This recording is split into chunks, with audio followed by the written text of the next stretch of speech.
వెంకటేశ్వర స్వామి పవిత్రతను తలుచుకొని ఎన్నిసార్లు వచ్చినా మళ్ళీ ఆ సంకల్పాన్ని పునరంకితం చేయడం కోసం ముందుకు వస్తూ ఉంటాను. ఈరోజు మా దేవాంశ్ పుట్టినరోజు కూడా, అందుకనే మేము మా ఇంటి కులదైవం వెంకటేశ్వర స్వామి కంపల్సరీగా ఫ్యామిలీ మెంబర్స్కి రావడం వీలైనంత వరకు. అదే మాదిరిగా ఆయన పుట్టినప్పటి నుంచి కూడా అన్నదానం చేయడం ఒక ఆనవాయితీగా పెట్టుకున్నాం. అన్నదానం అనేది ఎన్టీ రామారావు గారు స్టార్ట్ చేశారు. అక్కడి నుంచి ఇంతవరకు కూడా ఎలాంటి ఇబ్బందులు లేకుండా సవ్యంగా జరుగుతూ ఉంది. ఈరోజు ఆయన ప్రారంభించిన ఈ కార్యక్రమానికి 2,200 కోట్ల రూపాయల కార్పస్ ఉంది. ప్రతి సంవత్సరం ప్రతిరోజు ఎంతోమంది భక్తులు వచ్చి అన్నదానం ట్రస్ట్కి డొనేట్ చేస్తున్నారు, లేకపోతే ఆ రోజుకి వాళ్ళే విరాళాలు ఇచ్చి నిర్వహించే పరిస్థితికి వచ్చారు. ఇది ఒక మహత్తరమైన కార్యక్రమం. ఇది శాశ్వతంగా జరుగుతుంది. ఈ సందర్భంగా మేము అక్కడికి వచ్చినప్పుడు కాంట్రిబ్యూట్ చేయడమే కాకుండా నేరుగా అక్కడ ఎవరైతే భక్తులు ఉన్నారో వాళ్ళకి అన్నం వడ్డించినప్పుడు ఉండే తృప్తి ఎలకట్టలేదు. అందుకనే ఫ్యామిలీ మెంబర్స్ అందరూ కూడా సర్వ్ చేశాం. మేము సర్వ్ చేయడమే కాకుండా భావితరాలకు కూడా గుర్తు చేసుకునే విధంగా సంస్కారాన్ని నేర్పిస్తున్నాం. ఇలాంటి కార్యక్రమాన్ని ప్రతి ఒక్కరికి కూడా విజ్ఞప్తి చేస్తున్నాం. మనం బాగుండడం కాదు, సమాజ హితం కోసం అందరం పనిచేయాల్సిన అవసరం ఉంది. అదే సమయంలో మీరు చూస్తే నేను ప్రాణదాన కార్యక్రమాన్ని ప్రారంభించాను. బ్రహ్మోత్సవానికి వస్తూ తిరుపతిలో సిమ్స్ హాస్పిటల్లో ప్రాణదాన కార్యక్రమానికి ప్రారంభించాం. ఆ రోజు ఒకటే ఆలోచించాం, వెనుకబడిన ప్రాంతం రాయలసీమ, ఇక్కడ హాస్పిటల్ కూడా సరిగా లేవు. అందుకనే సిమ్స్ను ఆధారంగా చేసుకొని రోయా కానీ, బర్డ్స్ కానీ, సిమ్స్ కానీ, మిగిలిన అన్ని హాస్పిటల్స్ అన్నీ కూడా, చిల్డ్రన్ హాస్పిటల్ కానీ ఇవన్నీ కూడా ఇచ్చేసి ఈ ప్రాణదానంతో అక్కడ ఉండే భక్తులకు ట్రీట్ చేయడం, ఈ ప్రాంత వాసులకు ట్రీట్ చేయడమే కాకుండా ఇంకా ఎవరైనా డాక్టర్లు ప్రపంచం నుంచి ఎక్కడికి వచ్చినా వెంకటేశ్వర స్వామి దర్శనానికి ఆశీస్సులు తీసుకునే మునుపు ప్రజలకు సేవ చేసి 3-4 రోజులు ఉండి తర్వాత వచ్చి దేవుని ఆశీస్సులు తీసుకెళ్తే మానవ సేవ, మాధవ సేవ రెండూ ఉంటాయనే ఉద్దేశంతోనే ఆ కార్యక్రమాన్ని పెట్టాం. దాన్ని కూడా లాజికల్గా తీసుకెళ్లాల్సిన అవసరం ఉంది. ఈరోజు ఈ యొక్క 7 కొండలు, ఇది వెంకటేశ్వర స్వామి సొంతం. ఈ 7 కొండల్లో ఎలాంటి అపవిత్రమైన కార్యక్రమాలు కానీ, లేకపోతే ఈ 7 కొండల్ని కమర్షియలైజ్ చేయడం కానీ ఎక్కడా జరగకూడదు. నేను ఈరోజు పోరాడడం కాదు. ఒకసారి అసెంబ్లీలో ఇదే మరిగా 7 కొండల్ని 5 కొండలంటే ఎక్కడికి పోయినాయని చెప్పి పెద్ద ఎత్తున పోరాడి అక్కడి నుంచి నేను వెంకటేశ్వర స్వామి మొక్కులు తీర్చుకోవడానికి పాదయాత్రతో కూడా వచ్చి మొక్కులు చెల్లించుకున్నాను. ఎందుకంటే మనలాంటి వాళ్ళు కూడా, అంటే ప్రభావితం చేయగలిగిన వ్యక్తులు కూడా గమ్మునుంటే సమాజానికి చాలా నష్టం జరుగుతుంది. ఆ రోజు మీరు ఒక్కసారి చూస్తే నేను ఏదైతే ప్రాణదానాన్ని ఇనాగరేట్ చేసి వచ్చాను, వస్తా ఉంటే 24 క్లేమోర్ మైన్స్ నా మీద బ్లాస్ట్ చేశాను. నేను ఏ తప్పు చేయలేదు, ప్రజాహితం కోసం పనిచేశాను. లా అండ్ ఆర్డర్ మెయింటైన్ చేయాలని ఆలోచించాను. దాని మీద కక్ష కడితే వెంకటేశ్వర ఎక్కడైతే మనం ఆ స్పాట్ కూడా ఇప్పుడు ఉంది అల్లిపేట దగ్గర ఎంట్రన్స్లోని. అయితే ఆ రోజు అదొక మిరాకిల్. నేను తప్పించుకోవడం అనేది జరిగే పని కాదు. సాక్షాత్తు వెంకటేశ్వర స్వామి నన్ను కాపాడాడు, ప్రాణం విడిచిపెట్టాడు. అక్కడి నుంచి ఒక ఇప్పుడు కూడా నాకు జ్ఞాపకం ఉందని తలుచుకుంటే, నేరుగా పోయి కొట్టిన తర్వాత బస్సులు కారులో అందరం కూడా బ్రతికాం, కానీ ఒక్కొక్కరికి ఒక విధంగా దెబ్బలు తగిలాయి. నేనున్నాను, కృష్ణమూర్తి ఉన్నాడు, గోపాలకృష్ణారెడ్డి, రాజశేఖర్ రెడ్డి, వీళ్ళందరూ ఉన్నాం. అంటే వెంకటేశ్వర స్వామి మహిమ ఆ ఇన్సిడెంట్ చూసిన తర్వాత ఎవరైనా కానీ అనుకుంటే ఆలోచించుకోవాల్సిన అవసరం ఉంది. 24 క్లేమోర్ మైన్స్ బ్లాస్ట్ చేసిన తర్వాత ఇది తప్పించుకునే అవకాశం లేదు, ఒక్క వెంకటేశ్వర స్వామి మహిమ ఉంటే తప్ప. అందుకనే నేను ఎప్పుడు కూడా ప్రతి ఒక్కరికి విజ్ఞప్తి చేస్తూ ఉంటాను, ఇక్కడుండే వ్యక్తులు ఎవరూ అపచారాన్ని చేయొద్దండి. అపవిత్రానికి ఎక్కడ కూడా ఒక తెలుసో తెలియకో అపచారం జరిగేదానికి సహకరించద్దని చాలా చెప్తున్నాను. గడిచిన 5 సంవత్సరాలు చాలా పోరాటాలు చేశాం, కానీ ఆ పోరాటాలు కూడా పనిచేయకుండా వెంకటేశ్వర స్వామిని అపవిత్రం చేసే పరిస్థితికి వచ్చారు. ఆ రోజు కూడా మీ అందరికీ నేను చెప్పాను, ఇక్కడే ప్రథమ ప్రాధాన్యత వెంకటేశ్వర స్వామి పైన ఉంటుంది. ఏదైతే క్లీనినెస్ ఇక్కడి నుంచి ప్రక్షాళన వెంకటేశ్వర స్వామి టెంపుల్ నుంచి చేస్తానని చెప్పి దేవుని రుణం తెచ్చుకోవడానికి, అదే సమయంలో రాష్ట్రాన్ని పునర్నిర్మాణం చేయడానికి అంకిత్వం పనిచేస్తానని చెప్పాను. చెప్పినట్టే ఫస్ట్ అపాయింట్మెంట్ నేను ఇచ్చింది శ్యామలరావు ఇచ్చాను. అక్కడి నుంచి ప్రక్షాళన స్టార్ట్ అయింది. ఇంకా కొన్ని చిన్న ఉన్నాయి, ఇంకా చేయాల్సిన పనులు ఉన్నాయి. నేను చాలా క్లారిటీ ఇచ్చాను, అందుకని అవన్నీ కూడా చేస్తారు. అదే సమయంలో వెంకటేశ్వర స్వామికి సంబంధించి ఎక్కడ కూడా పోయిన ప్రభుత్వం నేను చూశాను. 7 కొండలు వెంకటేశ్వర స్వామివి అని మనం చెప్తా ఉంటే 7 కొండలు ఆనుకొని ముంతాజ్ హోటల్కి అప్పట్లో పర్మిషన్ ఇచ్చారు. అదే మరిగా అక్కడ ఇంకొక పక్కన కూడా ఏదైతే దేవలోకం ఈ రెంటికి పర్మిషన్ ఇచ్చే పరిస్థితికి వచ్చారు. ఏంటంటే ముంతాజ్ హోటల్ కూడా వాళ్ళకి చెప్పి ముంతాజ్ హోటల్ వేరు మార్చారు. అయినా కూడా నేను వారికి చెప్పింది ఇక్కడ మీకు ఇవ్వలేం, అందుకనే ఇక్కడ 3కి ఇచ్చారు. ఏదైతే విష్ణువి వర్స్టైల్ వెంచర్స్ 10.32, ముంతాజ్ హోటల్స్ 20 ఎకరాలు, MRKR construction industries private limited 5 ఎకరాలు ఇచ్చారు. ఈ 35.32 క్యాన్సిల్ చేస్తున్నాం. ఇక్కడ ఎవ్వరు కూడా కమర్షియలైజ్ చేయడానికి వీలు లేదు. 7 కొండలు ఆనుకొని ఎలాంటి కమర్షియలైజేషన్ కానీ అపవిత్రం చేసే కార్యక్రమాలు ఎక్కడా ఉండడానికి వీలు లేదు.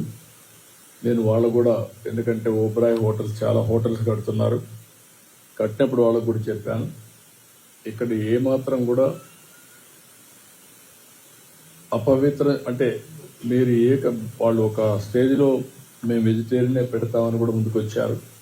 అయినా కూడా నేను చెప్పింది, ఈ ప్రిమిసెస్లో మాత్రం ఎవ్వరూ ప్రైవేటు వ్యక్తులు ఉండడానికి వీలు లేదు, అవసరమైతే ఆల్టర్నేటివ్ ల్యాండ్ ఇస్తామని చెప్పాం. దాన్ని కూడా వాళ్ళు ఒప్పుకున్నారు. ఏదైతే పక్కన ఒక ఇదే ల్యాండ్ పక్కన ఉంది, రోడ్డు ఆ పక్క ఇస్తాం తప్ప ఈ పక్క ఎక్కడ ఇవ్వం. అప్పుడు ఆర్ వెరీ క్లియర్. అది వాళ్ళతో మాట్లాడి టీటీడీ సార్ట్అవుట్ చేస్తారు. ఇంకొక పక్కన ఇప్పటికే చాలా వరకు చేశాం. నేను ఒకటే ఈ టీటీడీలో పనిచేసే ప్రతి ఒక్కరిని కోరుతున్నాను, including board members, management, everybody, మీరందరూ కూడా వీలైతే మీరు వెంకటేశ్వర స్వామి పవిత్రత కాపాడడానికి ఇంకొక అడుగు ముందుకెళ్ళండి. వీలు కాకపోతే మీరు మీ పని చేయండి. కానీ అపచారం జరిగే పరిస్థితి కానీ, అపవిత్రం చేసే పరిస్థితి కానీ, మీ వ్యక్తిగత ప్రయోజనాలు చేసుకోవడం కానీ ఇక్కడ జరగకూడదని చాలా స్పష్టంగా చెప్పాను. దాని ప్రకారం వర్కౌట్ చేసి అందరికీ విజ్ఞప్తి చేస్తున్నా. ఇంకొక పక్క దేశంలో, ప్రపంచంలో వెంకటేశ్వర స్వామి ఆస్తులన్నీ కాపాడడానికి కంకణం కట్టుకోనున్నాం. కోర్టులో ఉన్నా, ఎక్కడున్నా. అదే మరికి నేను ముందే చెప్పాను, వెంకటేశ్వర స్వామి దేవాలయంలో పనిచేసే వ్యక్తులు ఓన్లీ హిందూస్గానే ఉండాలి. ఎవరైనా క్రిస్టియన్స్ కానీ ఇతర మతస్థులు ఉంటే వాళ్ళందరికీ ఎవరిని మనోభావాలు దెబ్బతినకుండా గౌరవప్రదంగా వాళ్ళు రీహాబిలిటేట్ చేస్తాం. అదే మరిగా క్రిస్టియన్ ఆర్గనైజేషన్స్ కానీ, ముస్లిం ఆర్గనైజేషన్స్ ఉంటే అక్కడ కూడా హిందూస్ పనిచేయకూడదు అనుకున్నప్పుడు అక్కడ కూడా పనిచేయకుండా వాళ్ళ మనోభావాలు కాపాడుతాం. నేను I made it very clear. దానికి కట్టుబడి ఉన్నాం. ఆ చర్యలు తీసుకోమని కూడా మన వాళ్ళందరికీ కోరుతున్నా. ఇంకొక పక్కన దేశంలో ఉండే అన్ని రాజధానుల్లో వెంకటేశ్వర స్వామి దేవాలయం కట్టాలనేది ఒక నిర్ణయం, ఒక సంకల్పం చేశాం. దాని ప్రకారం అందరికీ విజ్ఞప్తి చేస్తున్నా. అక్కడ ముఖ్యమంత్రి కూడా రాస్తాం. వాళ్ళు కానీ ముందుకు వస్తే వెంకటేశ్వర స్వామి దేవాలయం భారతదేశంలో ఉండే అన్ని రాష్ట్ర రాజధానుల్లో కట్టాలనేది ఒక ఆలోచన. ఈ ఆలోచన టీటీడీ కూడా వర్కౌట్ చేసి ముందుకు తీసుకెళ్తారు.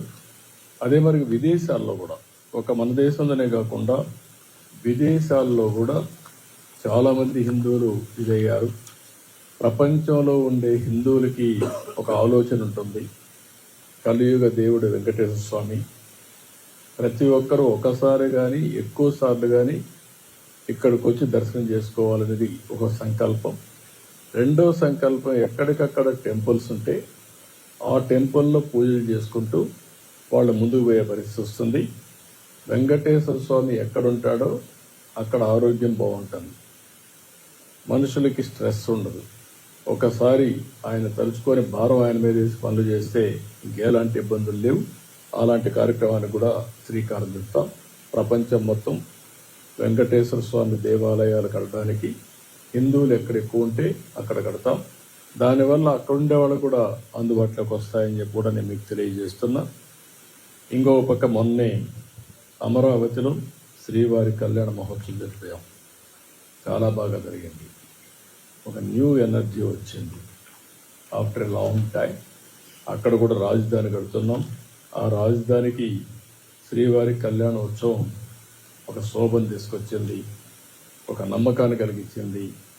ఎలాంటి ఆటంకాలు లేకుండా ముందుకు పోయే అవకాశం వచ్చింది. ఈ సందర్భంగా, శుభ సందర్భంలో నేను ఒక సంకల్పం మళ్ళీ, ఎందుకంటే ఎప్పటికప్పుడు మనం ఒకటి అనుకుంటే ముందుకు పోతాయి.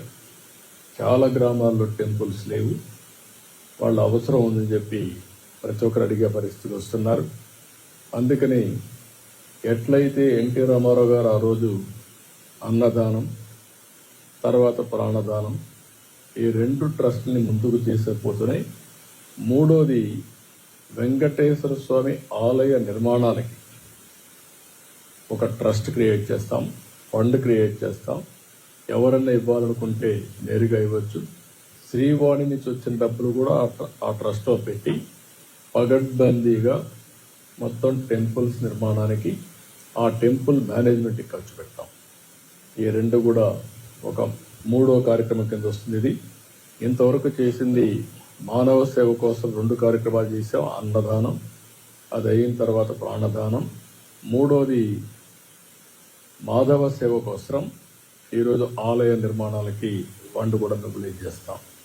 ఈ ఫండ్ని ఎక్కడికక్కడ ఇప్పుడు ఉండే డబ్బులు ఖర్చు పెడుతూనే సిస్టమేటిక్గా ఇంకా ఫండ్ రేజ్ చేసి ఆ ఫండ్ అంతా కూడా ఖర్చు పెట్టి ఎక్కడైతే వెంకటేశ్వర స్వామి సేవలు చేయాలనుకున్న ప్రతి ఒక్క వ్యక్తికి ఇది ఉపయోగపడే పరిస్థితి వస్తుంది. శ్రీవారి సేవకులు ఉన్నారు, శ్రీవారి సేవకులను కూడా ఇంకా పగడ్బందీగా తీసుకొస్తాం. ఇది కూడా నా ఆలోచనే.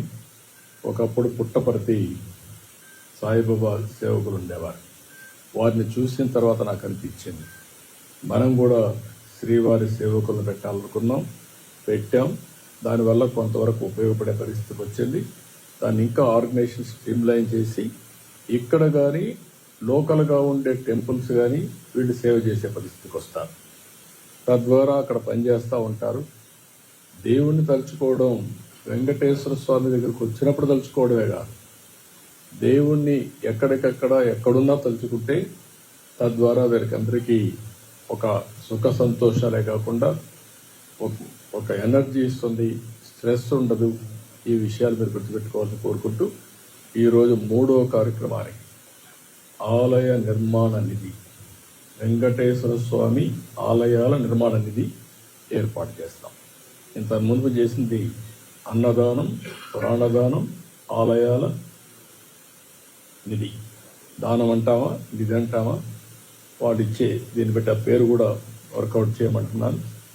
మంచి పేరు పెట్టి వెంకటేశ్వర స్వామి ఆలయాల నిర్మాణం అంటే బాగుంటుంది అనుకుంటే ఆ పేరు పెడతాను. అంటే ఇంకా మంచి పేరు తెచ్చుకోండి. అప్పుడు కూడా ప్రాణదానం స్పాంటేనియస్గా అనౌన్స్ చేశాను. ఆ రోజు ఆది కేసులో ₹1,00,00,000 అక్కడే ఇచ్చారు. అట్లా ఒకసారి ఎమోషన్లో వస్తాయి, సెంటిమెంట్గా వస్తాయి. దట్ ఈజ్ మై సెంటిమెంట్ ఈ వెంకటేశ్వర స్వామి పైన. కాబట్టి అది చేస్తా అని తెలియజేసుకుంటూ మీరు ఏదైనా ఉంటాడు అడగండి, ఇలా ఉంటారు. 3వది ఆలయాల నిర్మాణం.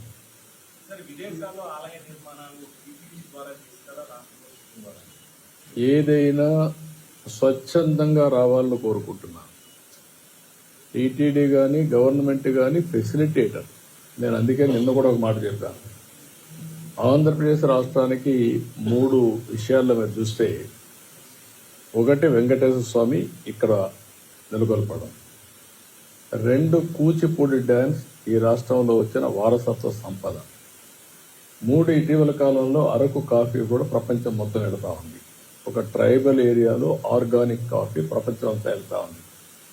ఇలాంటి వారసత్వ సంపదని ప్రమోట్ చేయడం మన బాధ్యత. అందుకని ఈ 3 కూడా ప్రమోట్ చేస్తాం. నేనే అరకు కాఫీ పేరు కూడా నేనే పెట్టాను. ఈ 3 డికేడ్స్లో అది ఈరోజు ప్రపంచం మొత్తం వెళ్ళే పరిస్థితికి వచ్చింది. ఇలాంటి మంచి కార్యక్రమాలు ఎప్పుడు కూడా ఆలయాలు చేసేది ప్రభుత్వం లేకుంటే దేవాలయం కాదు, ప్రతి ఒక్కరు కూడా చేయాలి. వెంకటేశ్వర స్వామి దేవాలయం ప్రధాన దేవాలయం ఉండేది ఇక్కడుంది, వెంకటేశ్వర స్వామి ఇక్కడున్నాడు. వీరి ఆధ్వర్యంలో ప్రపంచం మొత్తం ఇలాంటి కార్యక్రమాలు చేస్తా ఉంటే వాళ్ళకి సహకరిస్తాం, ప్రమోట్ చేస్తాం.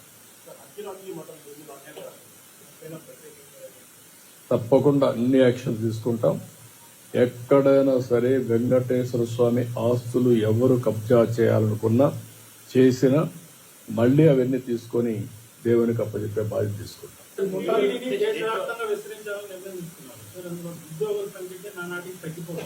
ఉద్యోగస్తులు పెంచడం కాదు ఇక్కడ మనం గుర్తుపెట్టుకోవాలి. వీళ్ళు అక్కడికి పోయి ఇంత మునుపు ఏమైంది, పనిష్మెంట్ కింద ఉద్యోగాలు వేసే పరిస్థితికి వచ్చాం.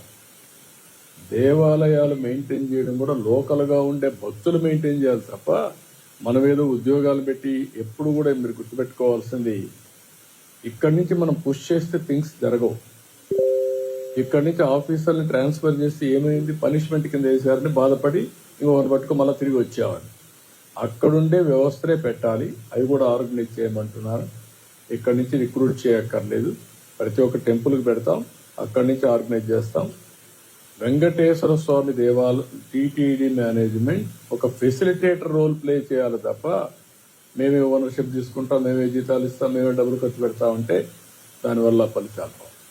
ప్రజల్లో ఆ భావన రావాలి, భక్తుల్లో ఆ భావన రావాలి.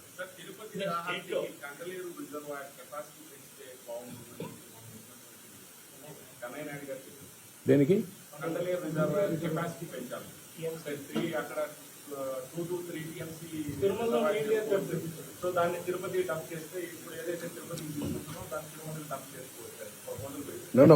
నీళ్లు అక్కడే కాదు, తిరుమలకి నీళ్లు రావడానికి పెద్ద ప్రాబ్లం ఉండదు. సోమశిల ఉంది, కందలేరు ఉంది, బాలాజీ రిజర్వాయర్ ఉంది. ఇప్పుడు ఈ పక్క నుంచి కూడా ఏదైతే మన కళ్యాణి డ్యామ్కి పైనుంచి నీళ్లు తీసుకుంటాం, మల్లెమడుగు కూడా వస్తుంది. మల్లెమడుగు కూడా వస్తే ఇప్పుడు ఆయకట్టు తగ్గింది. ఇవన్నీ వస్తే తిరుపతికి నీటి సమస్య ఉండదు. ఒకప్పుడు మీరు గుర్తుపెట్టుకోవాలి, చరిత్ర మీరు అందరూ చాలా మంది మర్చిపోతూ ఉంటారు. చరిత్ర తెలియని వాళ్ళు వస్తూ ఉంటాం, కొత్త జనరేషన్ వస్తూ ఉంటారు. కొంతమంది మరిచిపోతూ ఉంటాం. 2 విషయాలు మీరు గుర్తుపెట్టుకోవాలి. తిరుపతికి నీళ్లు లేకపోతే ఎప్పుడు ఈ సమస్యలు ఉంటే తెలుగు గంగ నీళ్లు తీసుకొచ్చి నేనే తీసుకొచ్చా. ఆ నీళ్లు తీసుకొచ్చిన తర్వాత కొండపైన నీళ్లు లేకపోతే ఒక సీజన్లో వెంకటేశ్వర స్వామి దేవాలయాలు మూసేయాలన్నారు. రోజుకు 600 నుంచి 800 ట్యాంకర్లు కింద నుంచి పైకి వస్తూ మేము చేయలేం సార్ ఈ పనులు, ఒక పక్క భక్తులు వస్తున్నారు, 600 ట్యాంకర్లు వస్తున్నాయి, ఇంపాసిబుల్ అంటే ఒక 3 నెలలు టెంపుల్ క్లోజ్ చేస్తా ఉన్నాను. నేను టెంపుల్ క్లోజ్ చేస్తానంటారు ఏంటయ్యా, మీకు ఏమన్నా పిచ్చి పట్టిందా అని చెప్పి కోప్పడి 90 రోజుల్లో 95 రోజుల్లో కళ్యాణ్ డ్యామ్ నుంచి ఎల్ఎన్టీ పనిచేసి కంప్లీట్ చేశారు. నామినేషన్ పైన ఇచ్చారు. వెంకటేశ్వర స్వామి కార్యక్రమం కాబట్టి ఎవరన్నా పర్లేదని ఆల్ పార్టీస్ రమ్మని నేను నామినేషన్ పైన ఇస్తున్నా. ఇవి డబ్బులు మీరు ఎవరన్నా చేసి చేయండి, 90 రోజులు చేయాలి, లేకుంటే అరెస్ట్ చేస్తానని చెప్పి చేయించారు. ఆ నీళ్లు వచ్చాయి కాబట్టి వెంకటేశ్వర స్వామికి అది జరుగుంటే చరిత్రలు రాయాల్సి వచ్చేది. అలాన్నప్పుడు ఈ టెంపుల్ క్లోజ్ చేశారు నీళ్లు లేకని. కాబట్టి ఇవన్నీ చరిత్రలో మనం భాగస్వాములు, మీరు అవన్నీ గుర్తుపెట్టుకోవాలి.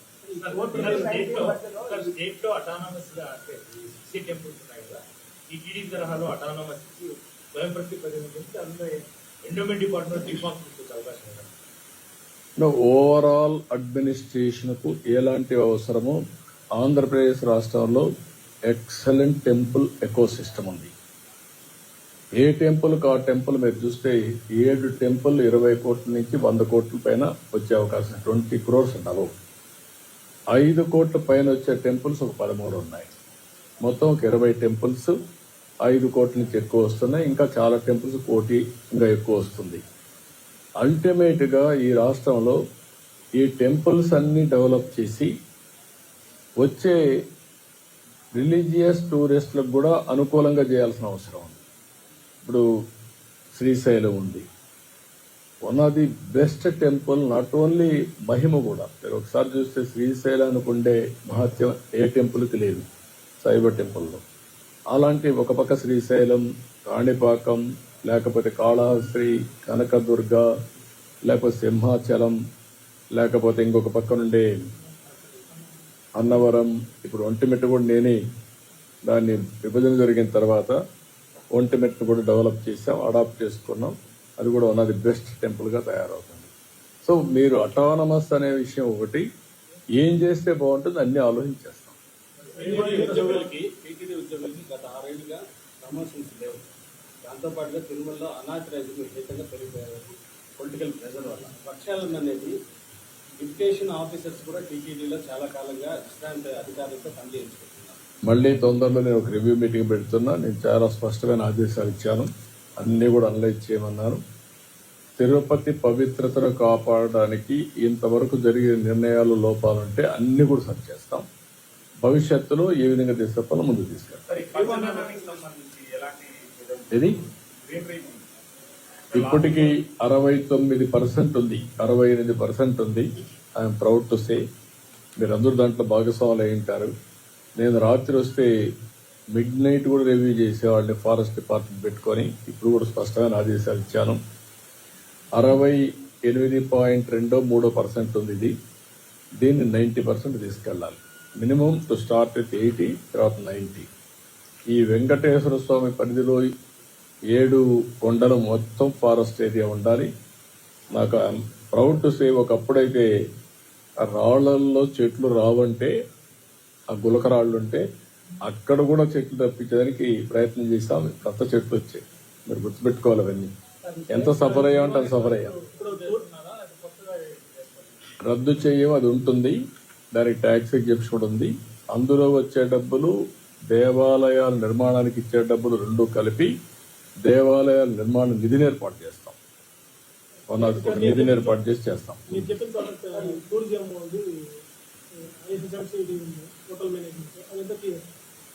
ఎక్కడ అవన్నీ తీసేశారు, అయిపోయినాయి. అది కాదు, ఈ పక్క ఏమి రాకూడదు, ఏది పోయినా ఆ సైడ్ ఉంటుంది. సంబంధించి మొత్తం దాదాపు 50 ఎకరాలు వరకు ఏది ఉన్నా కూడా ఒకటే నేను చెప్తున్నా, ఈ పక్క ఉండేదంతా కూడా మనం institute of hotel institute of tourism management అంటే అది ఉంటే ఓకే, అది కూడా అవసరమైతే టీటీడీకి ఇస్తాం, వాళ్ళే మేనేజ్ చేస్తారు ఆ ప్రాపర్టీ కూడా. ఇక్కడికి ఇద్దాం, వాళ్ళని ఆ పక్క చేస్తారా? అంటే ఇప్పుడు as on today it is not an issue. Tourism government కాబట్టి ఉంటుంది, ఉన్నప్పుడు దాన్ని స్ట్రీమ్ లైన్ చేసుకుంటారు, అక్కడ మన కంట్రోల్లో ఉంటుంది. కానీ ఈ పక్క ఉండే ప్రాపర్టీస్ అన్ని ఇక్కడే ఉంటాయి. గతంలో టూరిజం హోటల్లో మంత్రి గారు వచ్చి క్రిస్మస్ సంబరాలు కూడా చేశారు. కాబట్టి అటువంటి ఉంటే మీ సెంటిమెంట్ కూడా గుర్తుపెట్టుకొని, అవసరమైతే ఆ ల్యాండ్ కూడా దేవస్థానం తీసుకొని, దేవస్థానంలో కూడా అప్పుడప్పుడు కొంతమంది విపరీతమైన శక్తులు కొంతమంది వచ్చి విపరీతమైన బుద్ధి ప్రవర్తిస్తున్నారు, అవి కూడా కంట్రోల్ చేయాలి. That is the last day అనే మెసేజ్ ఇవ్వాల్సిన అవసరం ఉంది. విల్ కంట్రోల్ ఎవ్రీథింగ్, అది కూడా దృష్టిలో పెట్టుకోండి. నో ఎవ్రీథింగ్ అవి ఇంటర్నల్ మ్యాటర్స్. ఎక్కడ అపచారం ఉన్నా, ఎక్కడ తప్పులున్నా కరెక్ట్ చేయడానికి అనేక విధాలుగా ప్రయత్నం చేస్తాను. Thank you.